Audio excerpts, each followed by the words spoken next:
बिस्मिल्लाहिर्रहमानिर्रहीम। Chapter 1 lecture 7 database management system. इससे पहले हमने ट्रेडिशनल फाइल अप्रोच को डिस्कस किया था, जिसके बहुत सारे प्रॉब्लम्स थे। डेटा इनकन्सिस्टेंसी थी, डेटा रिडंडेंसी थी, डेटा डुप्लीकेशन और डिफरेंट जो है और एरर्स आ रहे थे, जो प्रॉब्लम्स थी। लेकिन डेटाबेस मैनेजमेंट सिस्टम ने वो तमाम प्रॉब्लम जो है वो इसमें दूर हो गए।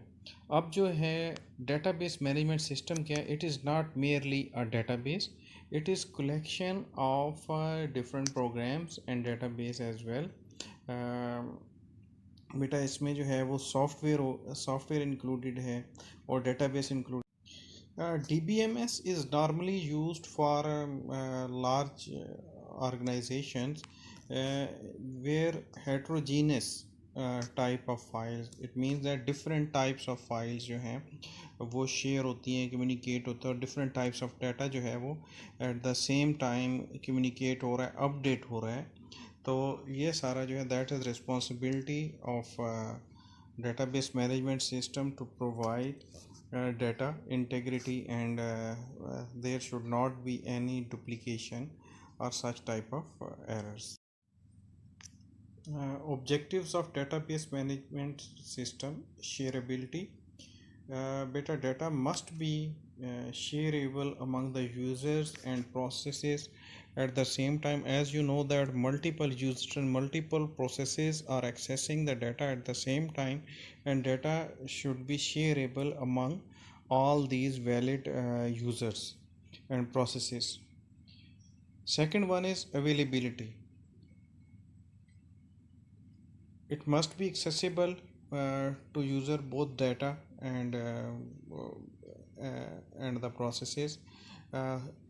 Right information at the right time at right cost must be available to all user. The next feature is evolvability.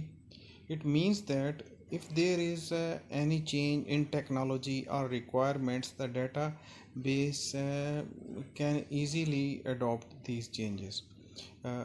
For example, if there is an option of biometric option, then this database should incorporate such type of changes. अगर इसी तरह बेटा जो है bar code readers आ रहे हैं या इस तरह की चीज़ें हैं, तो वो डेटाबेस को इवॉल्व कर लेनी चाहिए। कोई रिक्वायरमेंट्स चेंज होती हैं, डेटाबेस थोड़ा सा चेंज होता है या टेक्नोलॉजी में चेंज आता है, तो वो सारा का सारा इसको नई टेक्नोलॉजी को इवॉल्व करना चाहिए। ये डेटाबेस के ऑब्जेक्टिव्स हैं। फिर database integrity, and integrity means के एक्चुअल डाटा जो है वो हो जो है एरर फ्री डाटा हो। फॉर एग्ज़ाम्पल अगर जो है नेम की फील्ड में जो है कोई यूज़र एंटर कर देता है फ़ोन नंबर, तो database should restrict him. Okay, he could not enter phone number in name field. इसी तरह बेटा रिफ्रेशनल इंटेग्रिटी एक चीज़ है कि जो रेफरेंस है, हमने पढ़ा था ना रिलेशनल डेटाबेसेस। रिलेशनल डेटाबेसेस में फिर हम आगे जब देखेंगे प्राइमरी की है एक चीज़, फॉरेन की है। जब एक टेबल दूसरे को रेफरेंस कर रहा है तो उस वक्त रिफ्रेशनल इंटेग्रिटी भी होती है कि जो है वो डाटा वही रहे, चेंज ना हो किसी वजह से। ठीक है, जो एक्चुअल डाटा है वही यूज़र को मिले। अभी हम इतना ही देखेंगे, बाद में हम डिटेल से रिफ्रेशनल इंटेग्रिटी को जब पढ़ेंगे फिर मैं इंटेग्रिटी के पूरा आपको जो है वो समझाऊंगा। अभी आपने ये करना है कि एक्चुअल डाटा ही हो, फेक डाटा ना आए, किसी तरह से भी डाटा जो है वो एक्चुअली आए। फॉर एग्जांपल आप अगर फील्ड्स देखते हैं तो ये फॉर्म्स लेवल पे ही कई चीज़ें चेक कर ली जाती हैं। आप डाटा एंटर कर रहे होते हो वहीं पे चेक कर ली जाती हैं। फॉर एग्जांपल आपसे पूछता है फर्स्ट नेम, तो आप उसमें नंबर्स एंटर कर देते हो तो वो आपको अलाउ नहीं करता। ठीक है, सेकंड नेम में अलाउ नहीं करता। अगर ईमेल है, आप @ के सिंबल और .com के बगैर या डॉट के बगैर लिखते हो, वो कहता है जी it is an invalid email number. Similarly if you enter alphabets in phone numbers field then it won't allow you. ठीक है, ये टाइप्स हैं जो डाटा इंटेग्रिटी को यहाँ पे इन्फोर्स करती हैं। उसके अलावा हमारे पास जो है वो रिफ्रेशनल इंटेग्रिटी एक ऑप्शन होता है जो रिलेशनल डेटाबेसेस में है। उसमें भी यही है कि इनवैलिड डेटाबेसेस ना हो। जब दो टेबल्स को रेफरेंस किया जाए तो जो है वो डाटा अपडेट करते हुए और डिलीट करते हुए रिफ्रेश इंटेग्रिटी का जो है वो इन्फोर्स की जाती है। बेटा डेटाबेस मैनेजमेंट सिस्टम के जो है वो एडवांटेजेस हैं। फर्स्ट वन है data independence. Application programs are not aware of the physical implementation of data sets. The DBMS sits in between the application program and the actual data set that make up the database. अगर आप इस diagram को देखते हैं गौर से तो यहाँ देखिएगा कि यहाँ पर ये जो है हमारे पास एप्लीकेशन प्रोग्राम्स हैं। ये एप्लीकेशन प्रोग्राम्स कौन कौन से हो सकते हैं बेटा? ये फ्रंट एंड हो सकता है विजुअल बेसिक में, या जो है वो C#.NET में, या बहुत सारी और लैंग्वेजेस हैं। किसी भी प्रोग्रामिंग लैंग्वेज में इसका फ्रंट एंड हो सकता है। दरमियान में डेटाबेस मैनेजमेंट सिस्टम है, उसके अंदर अब स्टोर्ड प्रोसीजर्स और इस तरह की चीज़ें होती हैं, वो हम डिस्कस करेंगे। वो डेटाबेस की अपनी प्रोग्रामिंग्स हैं, ठीक है। और लास्ट पे जो है वो डेटाबेस होता है, तो ये आपस में कम्युनिकेट कर रहे होते हैं। अब जो एप्लीकेशन प्रोग्राम है उसको नहीं पता होता कि फिज़िकल इम्प्लीमेंटेशन क्या हो रही है। वो सिर्फ डाटा सेंड करेगा और वहाँ से डाटा को रिट्रीव कराएगा। जितने भी बिजनेस रूल्स हैं और वो सारा कुछ है वो DBMS में इम्प्लीमेंट होंगे, जो कि हम स्टोर्ड प्रोसीजर्स के थ्रू करते हैं। वो भी हम डिस्कस करेंगे स्टोर्ड प्रोसीजर्स क्या होते हैं। अभी आपने सिर्फ इतनी बात याद रखनी है कि ये DBMS की अपनी प्रोग्रामिंग है, ठीक है। और यहाँ पर हमारा डेटाबेस होगा जिसके अंदर जो है वो डिफरेंट जो है वो डाटा फिज़िकली स्टोर होगा in the form of tables, relations, और हम आगे देखेंगे क्यूरीज क्या चीज़ होती हैं, व्यूज़ क्या होते हैं, वो सारी चीज़ें यहाँ पर देखेंगे। लेकिन अभी आपने इतना ही हमने समझना है कि जो एप्लीकेशन प्रोग्राम है वो अवेयर नहीं होता फिज़िकल इम्प्लीमेंटेशन से। जो भी डेटाबेस के बिजनेस रूल्स हैं वो यहाँ पर फिज़िकली इम्प्लीमेंटेशन उसकी जो है वो उसकी उससे ये अवेयर नहीं होता। ठीक हो गया बेटा? Got it? Sport complex data relationships. जितने भी कम्प्लेक्स डेटाबेस के रिलेशनशिप्स हैं, लॉजिकल रिलेशनशिप्स हैं, वो सारे जो हैं वो इसी ने डेटाबेस मैनेजमेंट सिस्टम ने इम्प्लीमेंट करने हैं। उसके बाद sophisticated data features, data security features, ठीक है। इन्हांस्ड जो है वो सिक्योरिटी फीचर्स उसने प्रोवाइड करने हैं। फाइल पे, टेबल पे, किसी भी चीज़ पे ये सारे जो होंगे इन्हांस्ड इसने करना है। कोई रीड कर रहा है, कोई राइट कर रहा है, कोई अपडेट कर रहा है, डिलीट कर रहा है, ये सारे के सारे ऑपरेशन जो होंगे that is responsibility of database management system to be implemented. यहाँ तक बेटा बात समझ आ गई? ठीक है। उसके बाद database backup and recovery. Backup क्या है? किसी और स्टोरेज मीडियम पे हम डाटा को बैकअप करते चले जाएं। ये स्टोरेज मीडियम कोई क्लाउड अकाउंट भी हो सकता है, जिस तरह मैंने बताया था आपको फर्स्ट ईयर में हमने जिक्र किया था कि अभी तो ये स्मॉल है ना, स्मॉल अमाउंट है। फॉर एग्जांपल गूगल ड्राइव है, it provides 15 GB of data for cloud storage. इसी तरह एक ड्रॉप बॉक्स मैंने आपको बताया था, ये तकरीबन जो है 2 GB डाटा प्रोवाइड कर रही है। और इसी तरह जो है वो वन ड्राइव है। ये तो होगी क्लाउड स्टोरेज। क्लाउड स्टोरेज का मीन्स है कि हम अपने फिजिकल स्टोरेज यूज़ नहीं कर रहे हैं, हम किसी और जगह पर क्लाउड पे डाटा रख रहे हैं और उसको कहीं भी, यानी location transparency irrespective of this where we are, it is accessible at any location, ठीक है। लेकिन उसके अलावा हम अपने स्टोरेज मीडियम भी रख सकते हैं। हमारे पास कोई और कंप्यूटर हो, उसकी हार्ड डिस्क पे डाटा स्टोर कर रहे हैं। नॉर्मली जो है ये बैकअप्स के लिए हम मैग्नेटिक टेप्स को यूज़ करते हैं, ठीक है। मैग्नेटिक टेप्स को क्यों यूज़ करते हैं बेटा? फर्स्ट ईयर में हमने पढ़ा था कि मैग्नेटिक टेप्स जो हैं ये नॉन एड्रेसेबल मेमोरी हैं और ये बहुत चीप हैं। तो ये सस्ता डाटा स्टोरेज के लिए हम मैग्नेटिक टेप्स को यूज़ करते हैं और डाटा स्टोरेज जो है इनके ऊपर होती चली जाती है और डाटा जो है वो बैकअप्स यहाँ पे लेते हैं। और जब हमें ज़रूरत पड़ती है इनको दोबारा एक्सेस करने की, तो हम क्या करते हैं, हम इसको रीस्टोर कराते हैं। रीस्टोर ऑपरेशन क्या है कि उस स्टोरेज मीडिया से वापस लाने को हम रीस्टोर कहते हैं। और हम बैकअप का भी टाइम रखते हैं जी। हमने अगर बहुत सेंसिटिव डाटा है तो हो सकता है हम हर 1 आवर के बाद इसका बैकअप हम जो है वो करते चले जाएं, ठीक है। बैकअप की भी टाइप्स हैं, इंक्रीमेंटल बैकअप्स है और फुल बैकअप है। इंक्रीमेंटल बैकअप क्या है? जितना डाटा बैकअप हो गया उसके बाद वाला डाटा जो है वो बैकअप हो जाए, ठीक है। और फुल क्या है कि हर दफ़ा इंटायर हम जो है वो डाटाबेस का बैकअप लेते चले जा रहे हैं। और रिकवरी क्या होगा, जिसको हम कहते हैं डाटा रीस्टोर कराना। रिकवरी क्या है, खुदा न खास्ता जी एक हार्ड डिस्क है वो वैनिश हो गई, सारा डाटा उससे डिलीट हो गया, किसी वायरस की वजह से पार्टीशंस डिलीट हो गई, तो हमने क्या किया, हमने दोबारा उस हार्ड डिस्क को जो है उसमें डाटा को अगर लाना है तो हम क्या करेंगे, रीस्टोर का ऑप्शन यूज़ करेंगे। जब वो डाटा वापस आ गया, रीस्टोर हो गया, तो हम कहेंगे कि वी हैव रिकवर्ड डाटा। इसको डाटा रिकवरी कहते हैं। क्लियर होगी बेटा यहाँ तक बात, होपफुली आपको। इसके अलावा एडवांस्ड कैपेबिलिटीज़ हैं। एडवांस्ड कैपेबिलिटीज़ में क्या है हो सकता है बेटा कि हम कुछ एडवांस फीचर्स अपने डेटाबेस में इनकॉर्पोरेट करना चाहें। फॉर एग्जांपल हम कहते हैं जी हमारी ऑनलाइन रिपोर्टिंग, जैसे हम कहते हैं ना जी ऑनलाइन रिज़ल्ट आ गया, तो ये क्या है, that is an example of online reporting.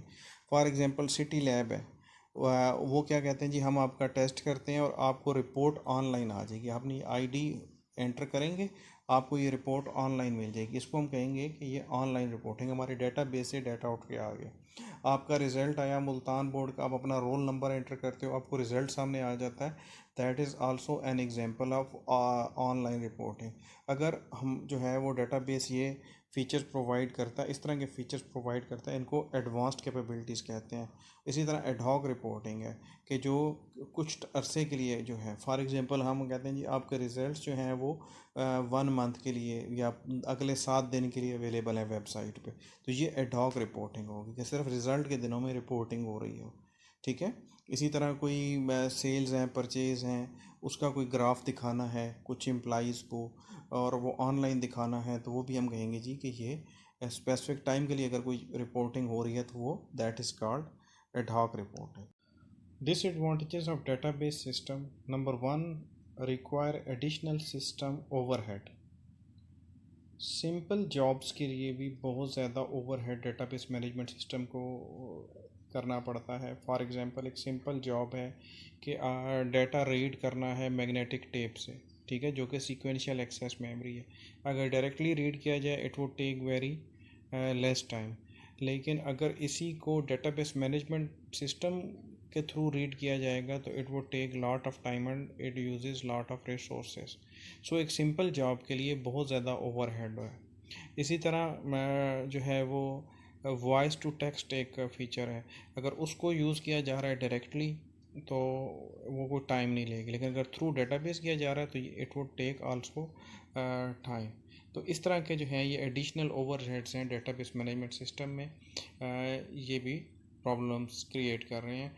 और एडिशनल ट्रेनिंग, अब सेकंड है additional training required for training of staff. अब एडिशनल ट्रेनिंग चाहिए स्टाफ को ट्रेन करने के लिए, जो है वो एडिशनल ट्रेनिंग चाहिए ताकि जो है वो इस तरह की चीज़ों पे काबू पाया जाए कि जो ऐसी ट्रांजैक्शंस हैं जो डेटाबेस को बहुत ज़्यादा इफ़ेक्ट करती हैं या बहुत ज़्यादा टाइम लेती हैं, तो उन सब को भी देखा जाए। ठीक है। इसी तरह problems can multiply in selecting a wrong type of database environment. अगर रॉन्ग एनवायरनमेंट सेलेक्ट होगी, बाद में जाके पता चला नहीं हमें ये एनवायरनमेंट नहीं, हमें कोई और एनवायरनमेंट चाहिए थी, तो उस बेस पे भी डेटाबेस का जो है वो बहुत ज़्यादा टाइम जो है वो लगेगा और वो भी एक एडिशनल ओवरहेड होगा और वो कॉस्ट पे भी होगा। जितनी जल्दी हमें एनवायरनमेंट की समझ आ जाएगी उतना ही कम जो है वो बजट होगा।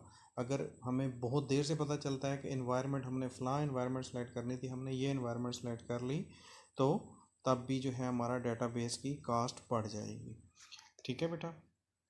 Data must be considered a corporate resource. Corporate resource है डाटा, इसको हमें कंसिडर करना चाहिए। जो आज हम डेटाबेस बनाते चले जा रहे हैं, अभी तो हमें यही पता है हमारी ऑर्गेनाइजेशन को कि ये सिर्फ हमने यूज़ करना है, लेकिन हो सकता है कि आने वाले दिनों में वही डेटाबेस जो है बहुत सारी ऑर्गेनाइजेशंस की ज़रूरत बन जाए।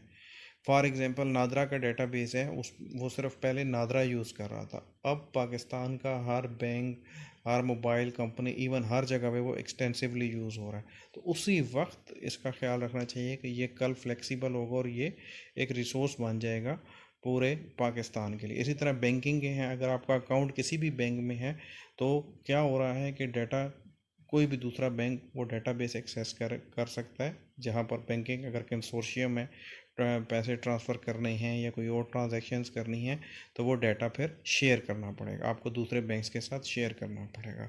तो कभी भी डेटाबेस जो है वो इंडिपेंडेंट एक ऑर्गेनाइजेशन के लिए नहीं होता। शुरू में तो यही सोचा जाता है कि ये सिर्फ हमारी ऑर्गेनाइजेशन के लिए, जिसको ब्रॉडर एस्पेक्ट में सोचा जाए कि डाटा जो है वो बहुत सारी ऑर्गेनाइजेशन सेम डाटा को डिफरेंट एप्लीकेशन से एक्सेस कर सकती हैं।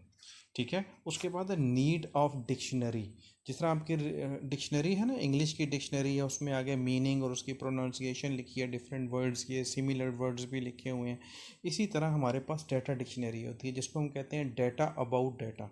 अगर आपसे को पूछे व्हाट इज़ डाटा डिक्शनरी, आप सिंपली कहोगे कि ये जो है वो data about data is called data dictionary. और इसमें भी क्या है कि इंफॉर्मेशन होती है डाटा के मतलब, जो डिफरेंट डाटा है उसके मतलब इंफॉर्मेशन होगी, ताकि दूसरे यूज़र जब उसको यूज़ करें तो उसकी प्रॉपर डॉक्यूमेंटेशन को देख के वो अंडरस्टैंड कर लें। क्लियर हो गया? जितनी भी टर्म्स यूज़ हो रही हैं डेटाबेस में और जितनी भी फील्ड्स हैं उनके बारे में प्रॉपर डॉक्यूमेंटेशन होगी कि यहाँ पर है, इसके ये रूल्स हैं इसको एक्सेस करने के, ठीक है, इस पे ये कंस्ट्रेंट्स लगे हुए हैं, ये सारी की सारी जो है ये रिस्ट्रिक्शंस हैं, सारी की सारी जो है वो डेटाबेस मैनेजमेंट सिस्टम की ये सारी होंगी और इसको हम कहेंगे डाटा डिक्शनरी। सिंपल वर्ड्स में मैं अगर आपसे कहूँ what is data dictionary, data about data. बेटा फीचर्स ऑफ DBMS, अभी हम इसके डिफरेंट फीचर्स को डिस्कस करेंगे। सबसे पहले है डाटा डिक्शनरी। डाटा डिक्शनरी हम ऑलरेडी डिस्कस कर चुके हैं कि ये क्या है, that is data about data. इसमें फील्ड हर चीज़ के बारे में इंफॉर्मेशन हो कि रूल्स क्या हैं, फाइल्स के नाम क्या रखे हुए हैं, फील्ड्स के नाम किस वजह से रखे हुए हैं, फील्ड का साइज़ क्या है, डेटा टाइप कौन सी यूज़ हुई है। फॉर एग्जांपल अगर सिंपल रोल नंबर यूज़ हो रहा है तो हम उसके लिए नंबर डाटा टाइप यूज़ करते हैं, लेकिन अगर उसमें अल्फ़ाबेट भी हैं तो हम alpha numeric data type use करेंगे। ठीक है, मेल फीमेल का ऑप्शन है तो हम उसमें बाइनरी कोई जो है वो डाटा टाइप यूज़ करेंगे। ठीक है, इस तरह से ये सारी इंफॉर्मेशन जो है वो डाटा डिक्शनरी में अवेलेबल होगी। उसके बाद है यूटिलिटीज़। यूटिलिटीज़ भी डेटाबेस के साथ एडिशनल यूटिलिटीज़ हैं, जिसमें हमने एक डिस्कस की थी बैकअप और रिकवरी। इस तरह की बहुत सारी यूटिलिटीज़ हो सकती हैं। रिपोर्ट फॉर एग्जांपल हम कहते हैं जी कि डाटा का बैकअप और रिकवरी, ये ऑलरेडी भी हमने डिस्कस किया है। बैकअप क्या है, किसी और स्टोरेज मीडियम पे साथ साथ डाटा को रखना। खुदा न खास्ता प्रेजेंट स्टोरेज मीडियम अगर करप्ट हो जाए या ख़राब हो जाए या डाटा करप्ट हो जाए तो हम दूसरी जगह से उसे रीस्टोर करा लें, इसको हम कहते हैं रिकवरी। तो ये जो है एक यूटिलिटी है जो कि हमें वो डाटा को रिकवर करने के काम आती है, जिसको हम डाटा रिकवरी यूटिलिटी भी कहते हैं। फिर बैकअप यूटिलिटी है जो डाटा के बैकअप लेने के लिए यूज़ होती है। उसके बाद क्यूरी लैंग्वेज है।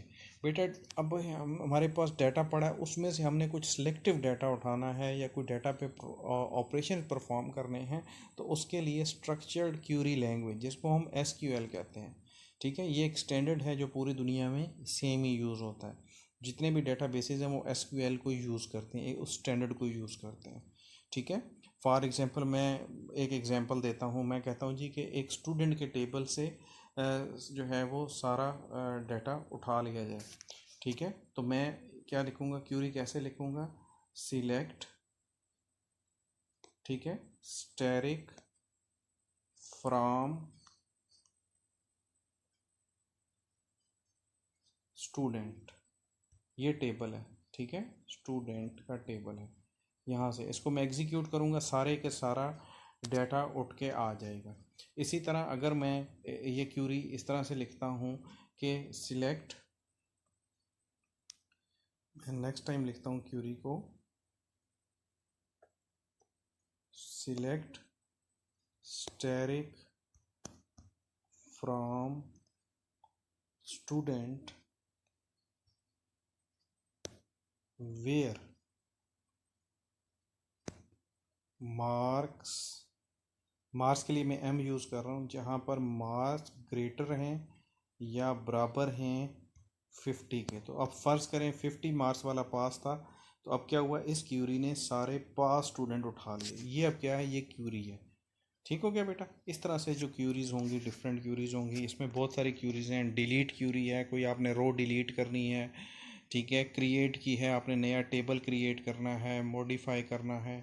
ठीक है जी। इसी तरह कोई रिकॉर्ड आपने अपडेट करना है, मैं कहता हूँ जी मेरा जो है वो एड्रेस चेंज हो गया है, तो मैं अपडेट क्यूरी को यूज़ करूँगा। मैंने कोई नई रोड इंसर्ट करनी है टेबल में, तो मैं इंसर्ट क्यूरी को यूज़ करूँगा। तो ये सारी बेटा क्या एक स्ट्रक्चर्ड क्यूरी लैंग्वेज है जो कि डेटाबेस मैनेजमेंट सिस्टम यूज़ करते हैं। ये इसका बहुत इंपॉर्टेंट फीचर है और कोई प्रॉब्लम नहीं होता कि अगर आपने एक डेटाबेस यूज़ किया हुआ है, आपको एक दफ़ा स्ट्रक्चर क्यूरी लैंग्वेज आ गई, आप ऑलमोस्ट हर डेटाबेस मैनेजमेंट सिस्टम की जो है वो एसक्यूएल जो है ये स्ट्रक्चर क्यूरी लैंग्वेज यूज़ कर सकते हैं। उसके बाद है रिपोर्ट जनरेटर। जो डेटाबेस की आउटपुट है वो रिपोर्ट्स होती हैं, ठीक है। फॉर एग्जांपल जैसे आप एग्ज़ाम आपने सारे दिए, डिफरेंट जगहों से आपके मार्क्स एंटर हुए, प्रैक्टिकल के मार्क्स एंटर हुए, और एंड पे क्या हुआ, आपका रिज़ल्ट जो शीट है, मार्क शीट आ गई, वो क्या है, वो रिपोर्ट है, ठीक है। ये हमारे पास रिपोर्ट जनरेशन है। इसी तरह बोर्ड ने अपना वहीं से डाटा कलेक्ट किया, इतने परसेंट स्टूडेंट पास हुए, इतने फेल हुए, ये डेटाबेस की आउटपुट है, ये भी एक रिपोर्ट है। तो ये रिपोर्ट जनरेशन जो है या रिपोर्ट जनरेटर जो है, that is also a feature of database management system. उसके बाद access security. Database management system पे डिफरेंट जो है वो सिक्योरिटी है कि डिफरेंट टाइप्स ऑफ यूज़र्स को डिफरेंट यूज़र रोल्स दे दिए जाए।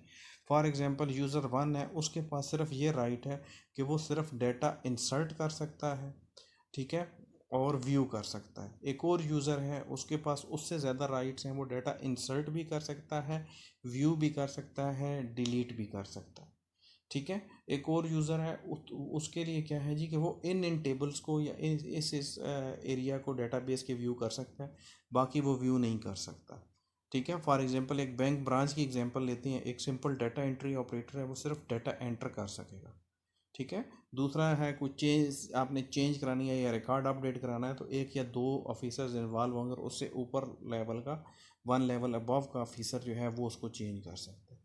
इसी तरह नया अकाउंट क्रिएट करना है, तो वो हो सकता है वो एरिया मैनेजर या बैंक मैनेजर जाके करें। तो ये सारी चीज़ें क्या हैं, ये राइट्स हैं जो कि आप डाटा बेसिस में प्रोवाइड करते हैं। उसके बाद बेटा backup and recovery, that is also very important feature and we have already discussed it कि बैकअप और रिकवरी क्या है, ये भी हम डिस्कस कर चुके हैं ऑलरेडी। तो बेटा that is end of chapter. इसको अच्छे तरीके से पढ़ लीजिए। अगर आपके कोई क्वेश्चंस हों तो प्लीज़ मुझसे पूछ लीजिए। मेरे ईमेल पे एड्रेस पे आप मेल करके आप जो है अपनी प्रॉब्लम्स जो है वो डिस्कस कर सकते हैं। ठीक है बेटा, थैंक यू वेरी मच। अल्लाह हाफिज़।